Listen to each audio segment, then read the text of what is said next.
मुख्यमंत्री Abhyuday coaching classes में आपका पुनः स्वागत है। हम लोगों ने पिछली क्लास में मुगलिया सल्तनत की स्थापना से लेकर के अकबर के विषय में बात की थी और उसमें ये देखा गया था कि कैसे बाबर ने पानीपत के प्रथम युद्ध में इब्राहिम लोदी को पराजित किया। पराजय के बाद मुगल सत्ता की स्थापना होती है और लगातार 4 वर्षों तक 1526, 1527, 1528, 1529 में प्रत्येक वर्ष बाबर कोई न कोई युद्ध करता है और अंततः 1530 में उसकी मृत्यु हो जाती है।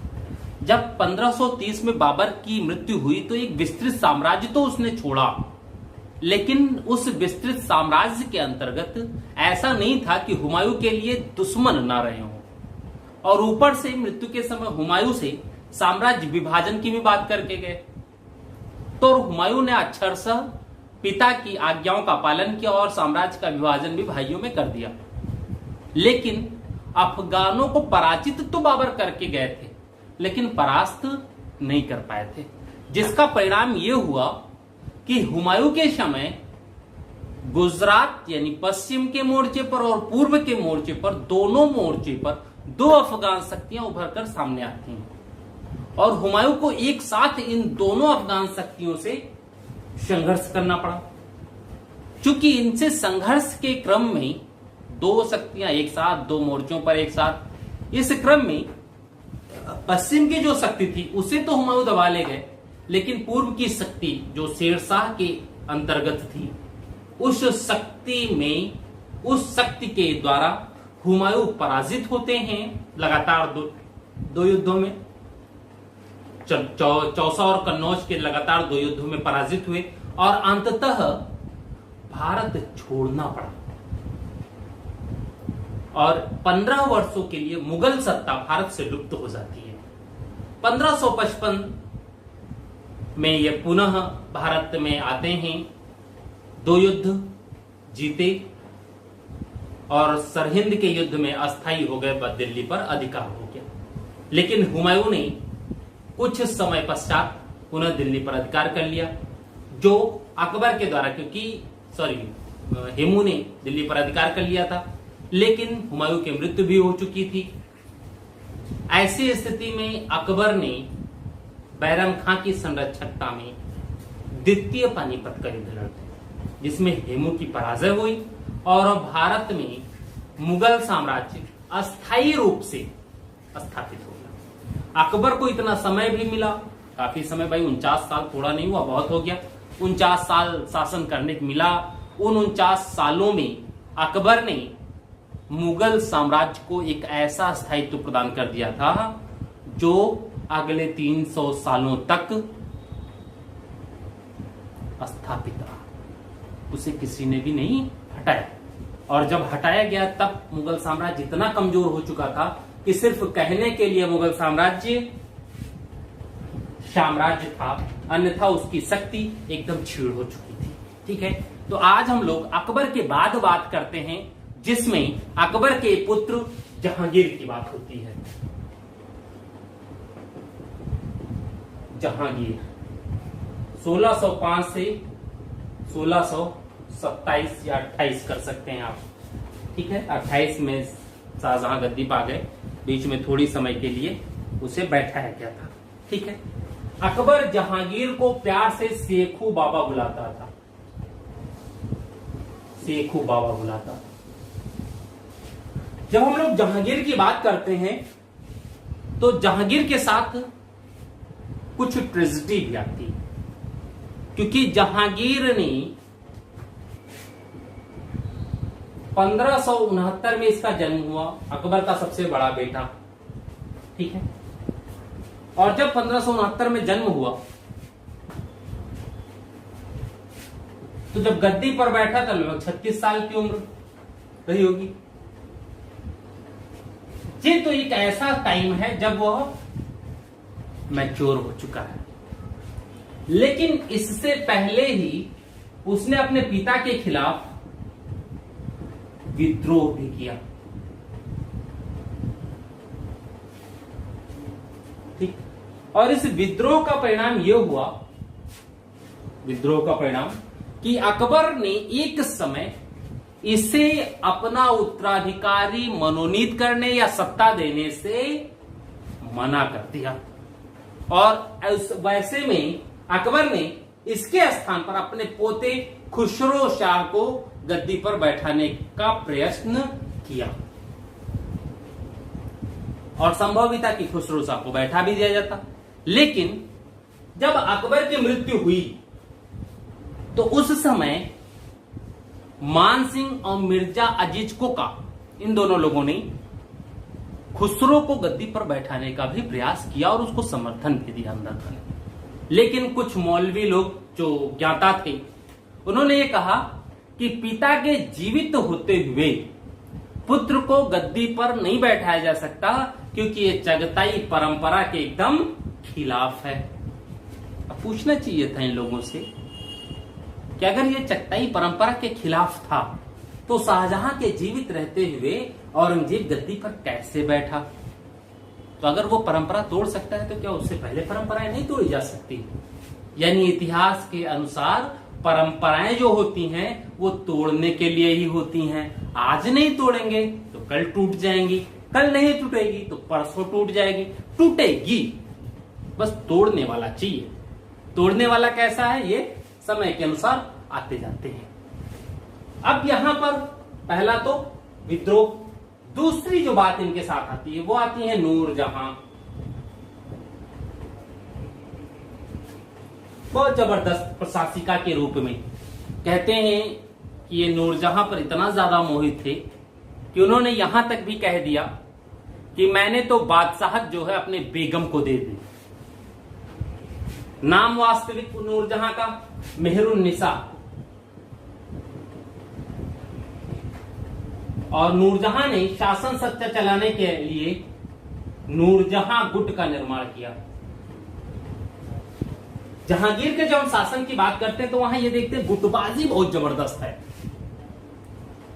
रिश्ते बहुत अलग अलग हैं, हर व्यक्ति अलग अलग रिश्तों में बंधा हुआ है, शासन के बाद में भी और शासन के पहले भी सबके अलग अलग रिश्ते। हर व्यक्ति अपने नजदीक के व्यक्ति को शासन में मजबूत स्थान पर बैठाना चाहता है। ठीक हुआ क्या, देखिए गद्दी पर ये बृहस्पतिवार को बैठते हैं। अकबर की मृत्यु के 3 दिन बाद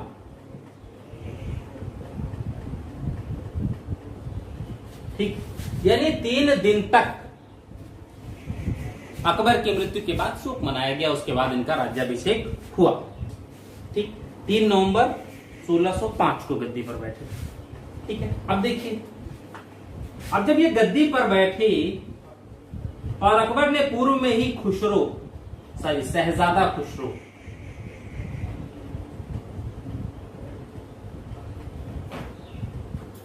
को ही अपना उत्तराधिकारी मनोनीत किया था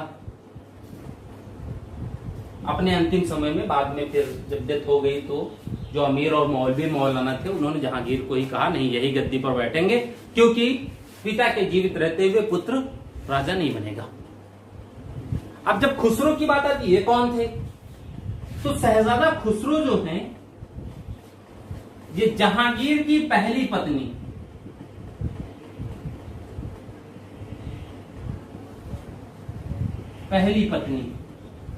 मानबाई, इनके पुत्र थे। और मानबाई ने 1606 में जहर खाकर आत्महत्या कर ली थी। ठीक, अब ये मानबाई कौन थी? ये जो मानबाई हैं, ये दूसरा एक नाम सुना होगा आपने, मान सिंह। यही तो सुना था। तो यहां मानबाई बाई लग गया तो महिला, सिंह लग गया तो इतना बड़ा सेनापति। मानबाई आमेर के राजा मान सिंह की बहन थी ये। अब अगर मानबाई आमेर के राजा मान सिंह की बहन है तो शहजादा खुसरो कौन होंगे? राजा मान सिंह के भांजे। बहन का बेटा, यही तो होंगे। और राजा मानसिंह अकबर के महत्वपूर्ण योग्य सेनापतियों में सम्मिलित हैं, पहली चीज।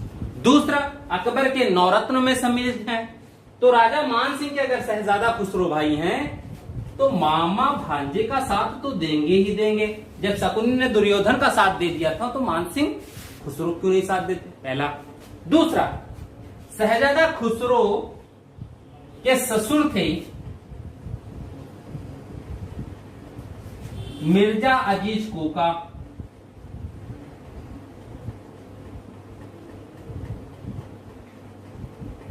कोकलतास के पुत्र, ठीक। जब ससुर ये हैं तो ससुर जी भी क्या हैं, अकबर के समय सेनापति, तो ये भी तो यहां देंगे इनको सपोर्ट। तो जब अकबर की डेथ हुई तो सबसे बड़ी समस्या यही थी गद्दी का वारिस कौन हो। ये दोनों लोग यही कह रहे थे नहीं नहीं ये बढ़िया लौंडा है, इसको बैठा दिया जाए गद्दी पे। क्यों? क्योंकि ये दोनों लोग ये जानते थे कि अगर शहजादा खुसरो शासक होता है तो इन दोनों लोगों का प्रशासन में प्रभाव बढ़ता। जहांगीर इन लोगों को पसंद नहीं करता था, तो अगर जहांगीर बहुत पसंद नहीं करते तो जहांगीर अगर शासक होते हैं तो फिर इन लोगों का प्रशासन में प्रभाव कम होगा, ठीक। तो अपने प्रभाव को प्रशासन में बनाए रखने के लिए इन लोगों ने अपने अनुसार समर्थक वर्ग बना लिया, ठीक। लेकिन हुआ क्या कि जैसे ही अकबर की मृत्यु हुई, एक नया निष्कर्ष आ गया दो लोगों के द्वारा। कौन? सैयद खां चगताई और शेख फरीद बुखारी। शेख फरीद बुखारी और सैयद खां चगताई, सैयद खां चगताई, ये दो लोग प्रभावी थे, शेख हैं यानी इस्लाम के जानकार हैं, इस्लामिक नियमों के जानकार हैं, चगताई परंपरा के हैं। तो अगर चगताई परंपरा के हैं तो यही तो बताएंगे कि नियम क्या कहता है, तो पक्का है कि डालते हैं।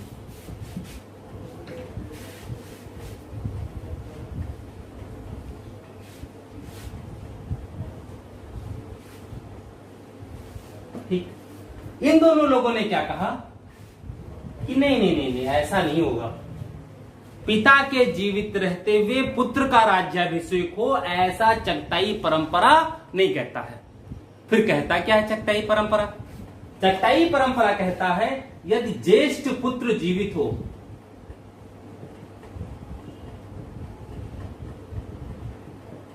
तो पौत्र उत्तराधिकारी नहीं हो सकता।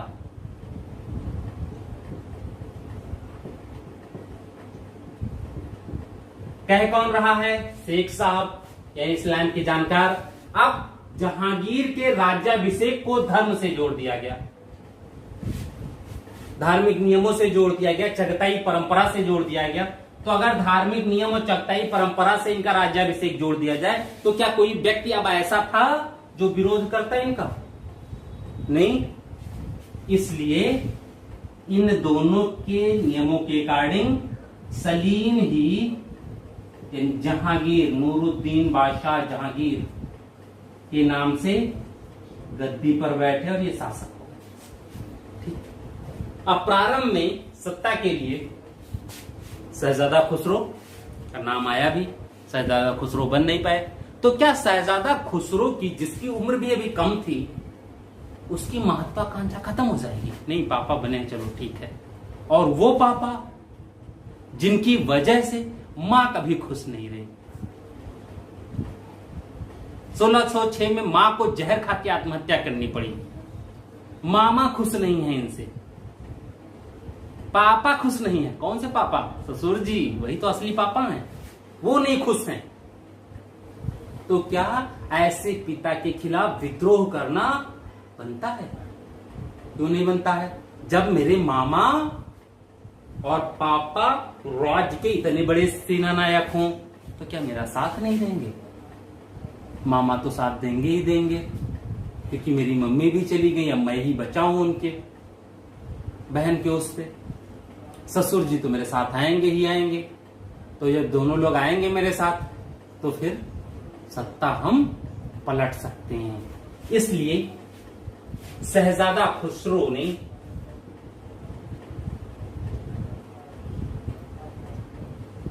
खुसरो ने 1606 में ही विद्रोह कर दिया पिता के खिलाफ। अब देखिए, अगर शहजादा खुसरो ने पिता के खिलाफ विद्रोह किया है तो समस्या आती या नहीं आती? सोचो, एक सुल्तान है और उसके गद्दी पर बैठते ही सबसे पहला विद्रोह किया किसने? उसके बड़े बेटे ने। वह बेटा जो पूर्णतः राजपूती परंपरा में जिसका पालन पोषण हुआ हो, जन्म लेते ही खुसरो चले गए थे आमेर, वही राजपूतों के ही यहाँ पालन पोषण हुआ। टोटल कुछ राजपूती परंपरा में पालन पोषण हुआ है, सब कुछ। उसने विद्रोह कर दिया। अब शाहजहां के लिए जरूरी क्या था? इसके विद्रोह को दबाया जाए। इनके विद्रोह को कई युद्धों में पराजित हुआ है। मामा और काका पर संदेह के आधार पर इनकी मनसब में कमी कर दी गई। मामा और ससुर जी के मनसब में कमी कर दी, उनके अधिकार कम कर दिए गए। ये लोग सपोर्ट कर सकते हैं। ऐसे में शहजादा खुसरो सिख गुरु अर्जुन देव से सहायता मांगता है। उनके शिविर में पहुंचा, उनसे सहायता मांगी। गुरु अर्जुन देव ने कुछ मुद्रा दी इनसे, प्लस आशीर्वाद दिया विजयी भाव का। यही सिख और मुगल संबंध की आधारशिला। अब तक अकबर के समय तक सिखों से और मुगलों से बड़े अच्छे संबंध थे। सिख कभी तक युद्ध विद्या में नहीं थे, वो सिर्फ शांतिपूर्वक अपना व्यवसाय इत्यादि जो भी होता, अधिकतर कायस्थ इत्यादि थे, ठीक है, वो लोग जुड़े रहे थे इनसे, अपना व्यवसाय कामकाज जो भी करते थे। अभी तक सिखों को सैनिक जाति के रूप में कन्वर्ट नहीं किया गया था।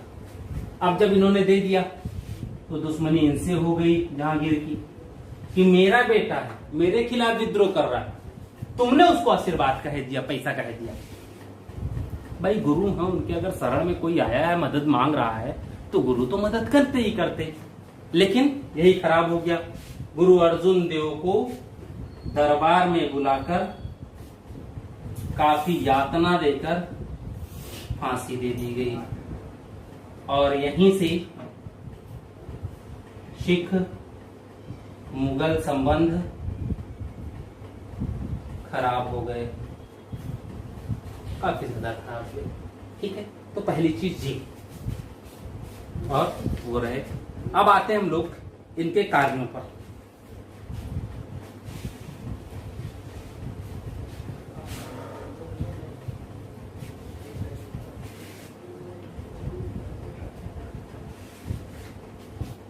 ठीक है, देखिए,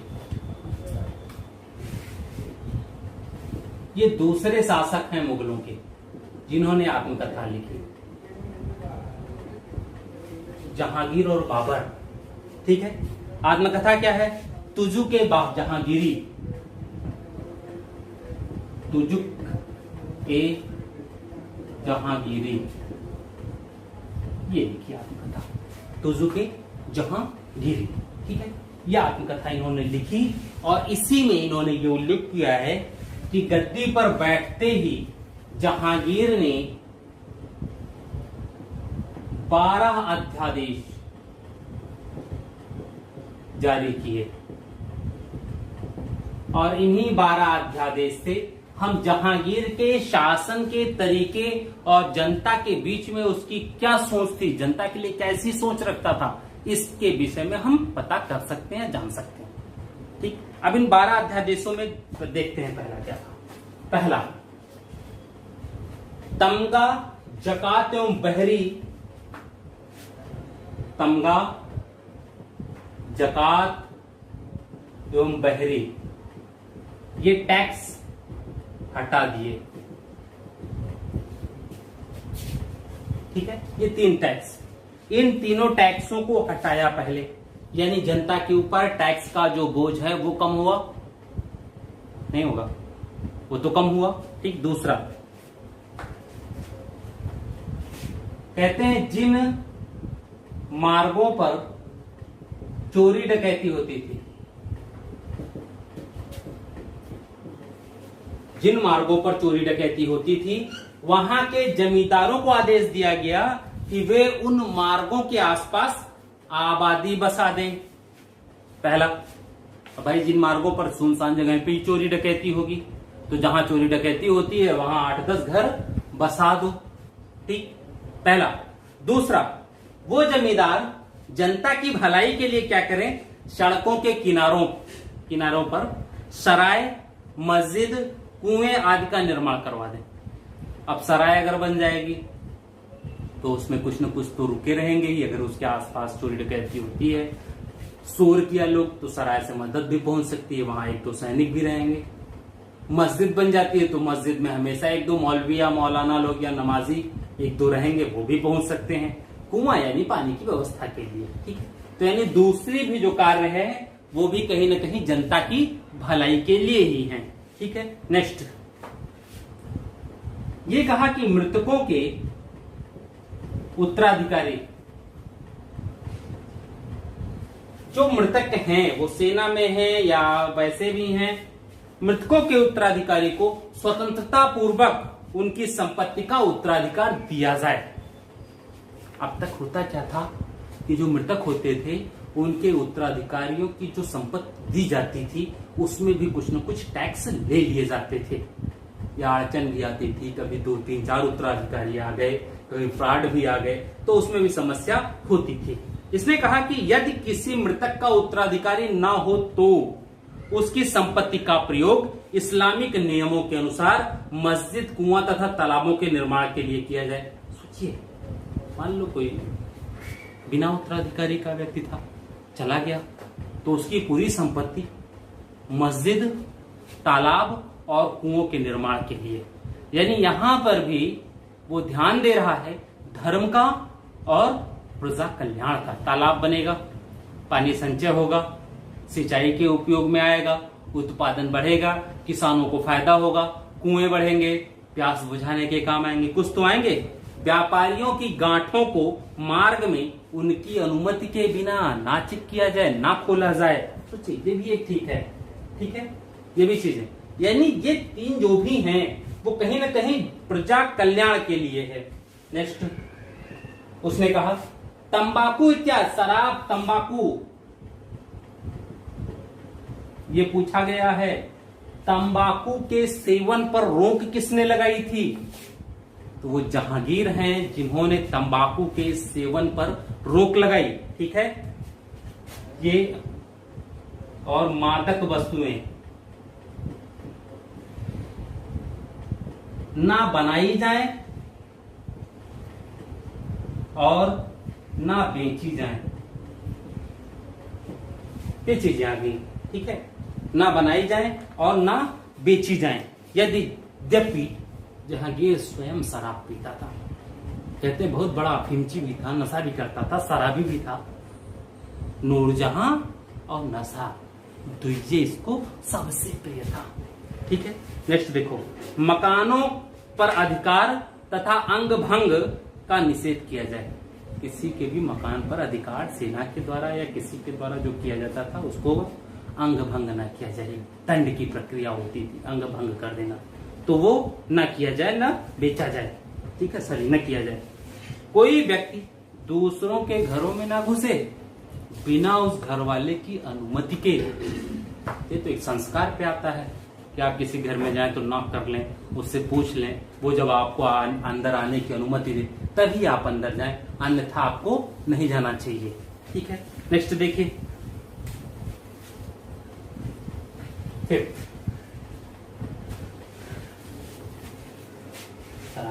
हाँ, फिर मकानों पर अधिकार तथा अंग भंग न किया जाए। ठीक है, ये वो मकानों पर अधिकार व अंग भंग ना किया जाए। ठीक है, मकानों पर अधिकार व अंग भंग न किया जाए। दूसरा क्या कहा गया, सरकारी अधिकारी प्रजा से बलपूर्वक उसकी भूमि न छीने। जैसे टैक्स वैक्स नहीं दिया प्रजा ने तो उससे बलपूर्वक उसकी जमीन छीन लेते थे, इन सब पर रोक लगाया। धसबी का निषेध किया, धसबी एक कर होता था, ठीक है, टैक्स, वो ना चुकाने पर उसके मकान जमीन इत्यादि छीन लिए जाते थे। इस पर निषेध कह रहा है बिना बादशाह की आज्ञा के जागीरदार एवं अधिकारी आपस में वैवाहिक संबंध स्थापित ना करें। अलाउद्दीन वाला आदेश आ गया ये, बिना सुल्तान की आज्ञा के जागीरदार आपस में वैवाहिक संबंध नहीं कर सकते, इसका निषेध किया गया था। ठीक है, नेक्स्ट देखिए, छठा है ये, धसबी का निषेध किया, वैवाहिक संबंध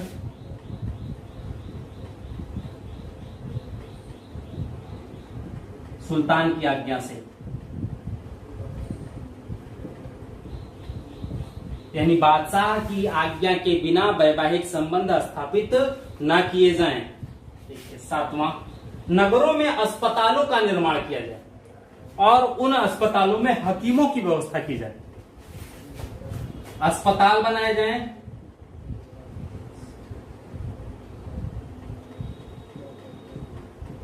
प्लस हकीमों की नियुक्ति की जाए अस्पतालों में। भाई जो भी हैं अब तक इसमें हम देख क्या रहे हैं कि जहांगीर की जो भी मंशा थी शासन पर बैठने के बाद, उसके प्रत्येक अध्यादेश जनता की भलाई के लिए हैं। कहीं ना कहीं शासन में कुरीतियां, बुराइयां, लूट, डकैती, चोरी इत्यादि रोकने का प्रयास कर रही हैं। शासन को व्यवस्थित रूप देने का प्रयास किया जा रहा है ताकि शासन में किसी भी प्रकार का कोई दिक्कत ना आने पाए। ये कार्य है उसका। ठीक है, नेक्स्ट देखिए, आठवां, वीरवार या बृहस्पतिवार व रविवार को पशुवध निषेध किया।